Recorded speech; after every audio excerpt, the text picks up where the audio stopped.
Ladies and gentlemen, it's another Wednesday, another 11 a.m. somewhere around in this world. I'm very much looking forward to this call today because we have a guest today. Andy, beautiful coach from my beautiful gym, by the way. And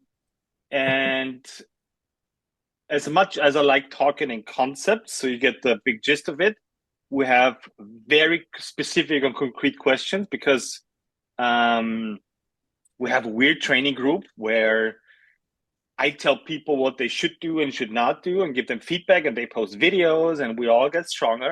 It's a weird training group focused on progress.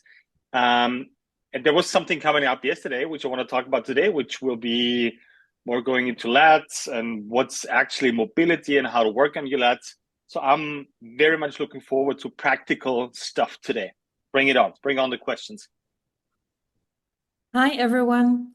So the big topic was blood flow and how does it enlarge body parts? Not to sound clickbaity, but we are focusing here on the lats when doing Yates Rows, for instance.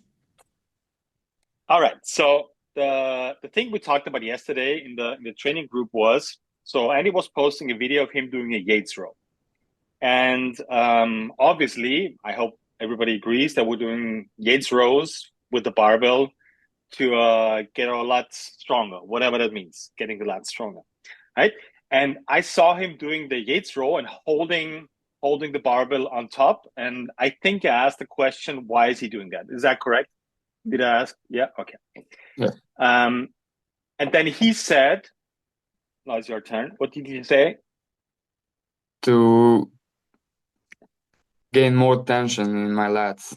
When I'm holding the bar close to my body, I'm gaining more tension in my lats. Actually, to bring the shoulder blades down and together. Exactly. Good. So the big question is always, okay, what's the goal for that exercise? As you guys know, as of now, I don't think in exercises, I think in problems to be solved. And in that case, we're wanting to solve the problem of having little or zero lats. When I say lats, I mean from all the way from the top, all the way to the bottom of the hip crease, like full lat, not just shoulder blades, rib cage. It's all the way down to the hip crease. That's what the lat actually is about. So the goal is, I want to get my lats engaged while doing Yates rows. The goal is not, okay, I'll do 3 times 10 Yates rows because Greg told me so, right? So that's where we're coming from. And then I went further. It's like, okay, I think he even replied like, okay, I want to strengthen my lats. And I asked him, okay, so what is strength? And then we went on. And then he was like, okay, I want to work on my mobility. And I was like, okay, what is mobility? And at the end of the day, there's yeah, go ahead. Was that a question? No. Okay. So the Yates row, we go tension with position, right? Position with tension, doesn't matter. So what we want to do, how to engage the lats the most. That's the only thing we care about. So we have to go position first. And position means what does my body, my bones have to do to favor engaging the lats. So where does my shoulder blades, my big arm bone, my spine, my hips have to move to make sure I get the most benefit out of doing stupid exercises for my goal of finding my lats and making them strong, right? That's the position part. The tension part is, okay, there's 3 jobs every single big muscle in your body has to be capable of, which is stabilizing, absorbing, and producing. So that means holding, then sort of breaking, absorbing tension, and then producing, right? So the lats, and that's why actually, that's why I asked him, because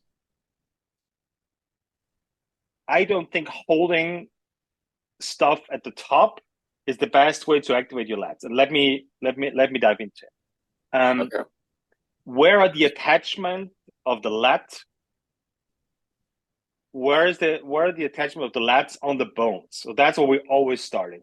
And that's why the lat is one of the 3 primary muscles, big muscles for me, is because it has a unique attachment scheme, so to speak. It attaches on your big arm bone, right? So on the backside of your big arm bone, it attaches also on your shoulder blades, on your rib cage, and on your pelvis, right? So that's already a pretty good indicator of that shit's maybe more important than whatever, the teres minor or some rotator cuff muscle that's somewhat attached to two bones and not to like the stuff that's actually moving, right? So that's my weird way of looking at it. So that's why I'm focusing on position. So on the Yates row, that means holding stuff at the top doesn't make any sense for him. Why? I watched the video, and once he held it and he held the barbell on top, I saw stuff getting bigger, and it was not the lats, right? So why do I look for visually getting bigger? Because in my world, in my training world, engaging a muscle means literally it gets bigger. That means more blood flow is coming in there.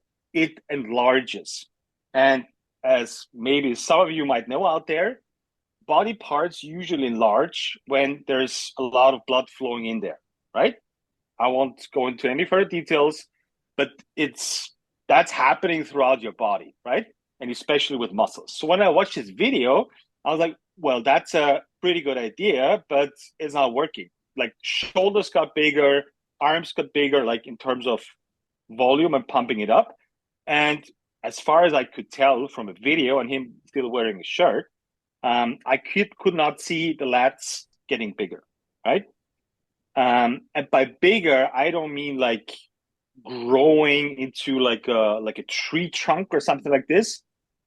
When you activate a muscle, you can see the difference between like a non-engaged muscle, which is pretty floppy, pretty chubby, and a muscle that's engaging, because you can see like literally as I do with my biceps here, it's like, okay, I either engage my biceps or it's not. Like you can see the difference if stuff's turning on, right? And that was the point about the holding part. I'm all for it, but I don't think it's the right purpose for it. If that makes any sense. I have Whenever we do exercise, I yeah, have go a ahead. question just to make things clear. Are we talking about a pump here, or kind of like what we talk about, like when we say a pump, or is that not what we are talking about? Oh, absolutely. That's, I Okay. mean, as Arnie all taught us in the 80s and 70s, at least me, because I'm old, is okay, you gotta search for the pump. What that only means is, okay, the more activation, the more blood I can get into a muscle or a series of muscle, the better I can start to control it. And size is a nice side effect of it if you're going for it. But like feel your lats or feel your hamstring, like what does feel mean? That's what do I have to do so that thingy is visibly getting activated. That's my we need measurable actions for stuff that we're saying to see if that's happening or not. Just engage your hamstring on the way down in the squat or engage your lats in the pull-up that's a pretty good start. But how do I know that's actually happening? And the skill of position, the skill of tension is, I think, the easiest way to combine both worlds, bones and muscles. So that was the main idea behind my question. Okay, the second part is, I like the idea of training a muscle to stabilize, like holding stuff. What I like even more is, and now we're going into the mobility, range of motion, whatever discussion is, okay, but what if we teach that muscle to stabilize, like in an actual, whatever you want to call it, stretched position or in an engaged position. So let me tell you the difference between holding a barbell like this and carrying a frame with your arms extended. So that means your lat is fully on stretch. You're making sure your hips are getting neutral. You're making sure you're squeezing in. That's for me, that's mobility in practice is, okay, I'm going to stretch it as much as I can. And then going to put it on tension, stabilizing wise. And now I can teach my muscles something, because if I do this, and even if I feel my lats, that means what happens when I do a pull-up now? What happens if I have to stretch out my arms? What's the purpose of a lat stabilizing? without being, I hate the word, fully stretched, fully engaged in its full length, right? And if you want to go into the mobility discussion right now, that means, so what is mobility for you, Andy? Yeah, like strength of the muscle to do the movement in the range of motion. Some kind of range of motion. It depends on the muscle, how exactly big the range of the motion. Perfect. So your definition of mobility is using a sentence, I think it was 5 words, where 2 of them are not defined. You said strength and you said range of motion, right? Because whenever somebody says a sentence, it's like, okay, but what is strength then? What is range of motion? So what is strength for you? Like yesterday, what I told in the group, ability of the muscle to do the movement under the load. Exactly. And I'm a cocky bastard. And of course I asked, then what is mobility? So what I'm trying to say here is, this is not against you, but this is how the fitness world works. We're saying something, a definition, and then when there's a question being asked, there's another definition with words that needs to be defined as well. And we're never going to the bottom of like, okay, I'm sorry, but what can I actually do now, like practically, to either get stronger, more mobility, more flexibility, range of motion? Like those are all buzzwords that are out there. Let's try to get to the point here. At the end of the day, for me, I'm going to start with a solution. All of those words are the same. So I say, for me, strength is the same as mobility, is the same as flexibility, is the same as range of motion. Because without my definition of strength, that means without learning the skills of position, without learning the skills of tension, there's no strength happening. And if somebody tells me, okay, Greg, I want to get stronger, like, okay, perfect. What should be the end goal? Let's stay with the lats and go for a pull-up. In my head, I immediately go, okay, what does a pull-up mean? What does it mean position-wise? So my shoulder blade needs to go here. My big arm bone needs to go there.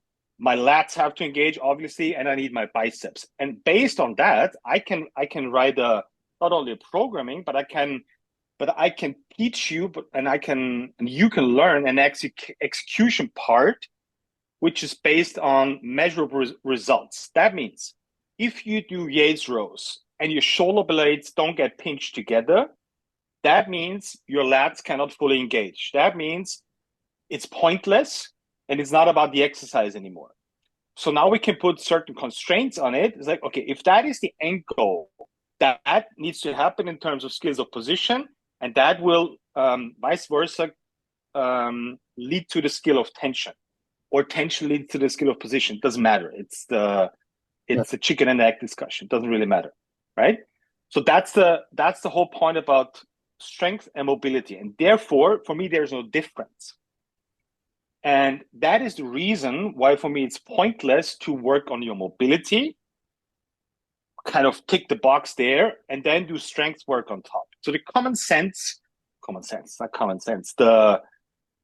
the mainstream opinion is, okay, I need to make room through range of motion first, through mobility exercises, because in my understanding, that's the point of mobility. That's what you said, creating more range of motion under tension.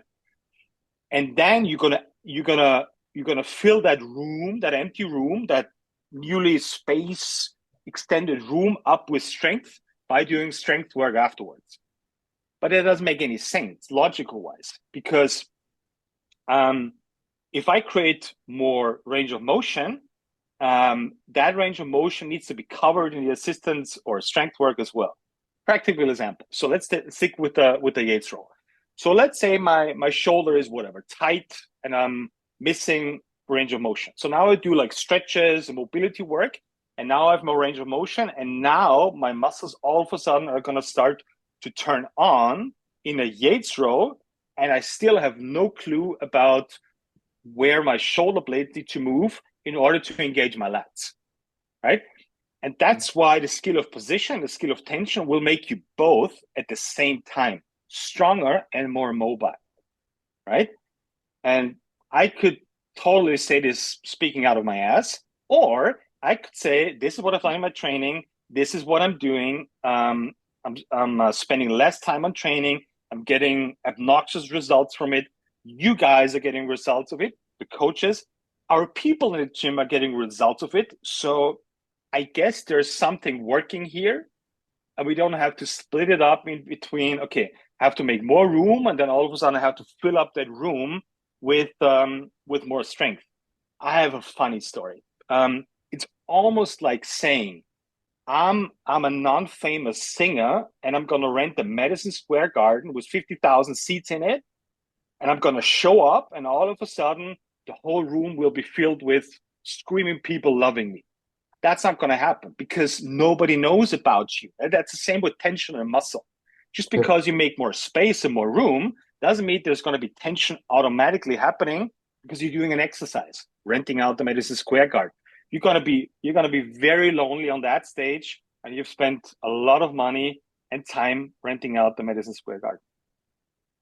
Yeah, it makes sense. It makes sense. So, okay, yeah, go ahead. Go ahead. The next thing, so next week we are going to do the Yates Rows again, shirtless, and we will see then how the lads are engaging. But if they are not engaging, then what should I do to engage more the lads? Yes, that is the only question that's really important. What can I do to solve a problem? Practically. Perfect question. Okay. So let me backtrack a little bit. So what does engaging mean? So when you take your shirt off next week, everybody's going to scream, obviously. And I'm looking for two things. We're going to post this on the internet. We're gonna look for two things. Once you start rowing, which muscle engages first? It's about the sequence. So that means, is your shoulder like engaging before your lats, or is the lat your first thing that's going to engage, right?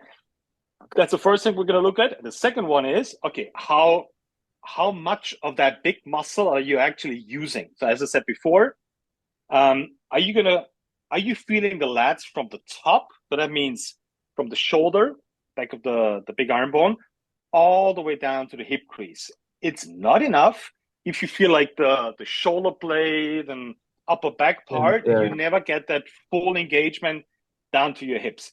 That's the fallacy of doing rows. Like, no, I feel my lats. Like, okay, so where are your lats and where are you feeling it? And most people say like, yeah, right here. So that's basically upper back, teres major, and all that stuff. And it's not the lat dorsi going all the way down.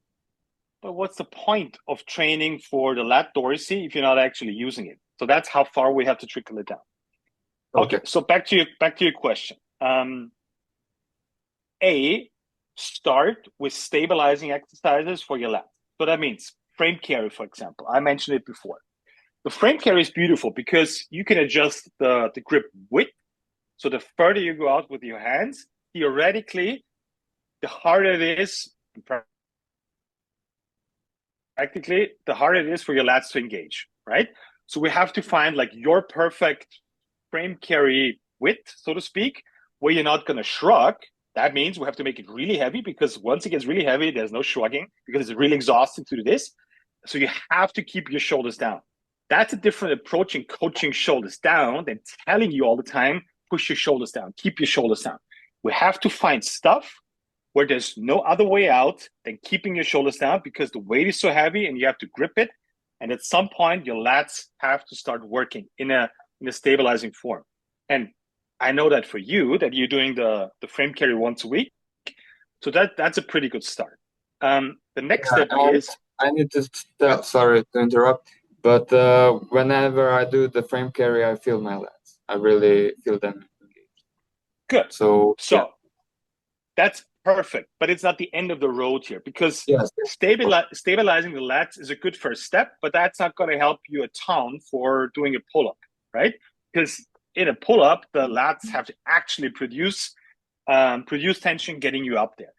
So what is the next step? So we always go for neutral grip stuff next, whether that's a neutral grip lat pull down, neutral grip rows like we do on Mondays with the multi-grip Swiss bar rows, for example. Why? Because the neutral grip, how can I say this in a short manner? The neutral grip helps you engage the right stuff compared to especially the pronated grip and the supinated grip, right? Has a lot to do with your ankles and pressure points, but that's not the point of today. So stabilizing first. Then we're gonna go for producing, which could also be your Yates row. I have zero problem with it. If I make you do Yates rows, I'll let you do a lot of reps with your arms fully stretched out at the top. I'm sorry, at the bottom. Why? Because I want to get that stretch in and literally do this at the end, at the bottom position of your Yates row. So literally let your shoulder be pulled out to the front. Why?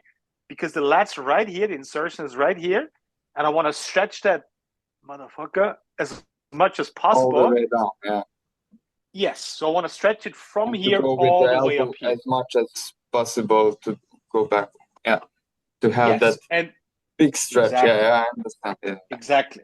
And then adding cues, positional cues, like pull the barbell to your hips or keep your elbows closed or whatever it is, then those cues make sense. Without knowing position and tension, they're pointless. Zero. This means nothing if you don't know where the start position is, and if you don't know where the end position is, you can't have any clue what to do in between. It's like sending you on a race without knowing the starting point and where the actual finish is. You're gonna end up somewhere in the woods being lost, and that's what we kind of see. What we kind of see in training. All right, I'll let you do a lot of producing tension lats, Yates rows, without holding at the top. I want you to perform this really fast. Why fast? The slower you do movement, the more you're going to go into your thinking brain process of, okay, what shall I do now? Okay, this is supposed to be this. Forget that stuff. Like, you have to go for your weird non-thinking brain parts, which is like, okay, I'm just going to do stuff, and the only thing I'm going to focus on, is relax my shoulder at the bottom position and squeeze my shoulder blades together at the top position. That's all I'm going to make you do. And you're going to do this for 20 reps and pretty fast. At the time you want to stop, I'll make you do 10 more. Okay. Right? Because when you think you're finished, it's probably you have 10 more reps left. Right? Then that's how are going to engage properly. When I'm going to be tired, more like, yeah. I probably should not say this, but I'm going to say it anyways. Okay. We're overvaluing thinking and smartness with stuff, right? So we think we know a lot of stuff about Yates rows and what to actually do, when the reality is we have very little clues about a lot of things that we're doing on a daily basis, right? And that's totally fine. But that's why you have to stop thinking at some point, have like the start point and the end point and the tension purpose in mind. Is like, that's all I'm gonna quote unquote think about when I'm doing the exercise. Relax my shoulder, pinch my shoulder blades together, and what I want to see is I want to engage my lats all the way down to my hip crease. That's all I'm thinking about.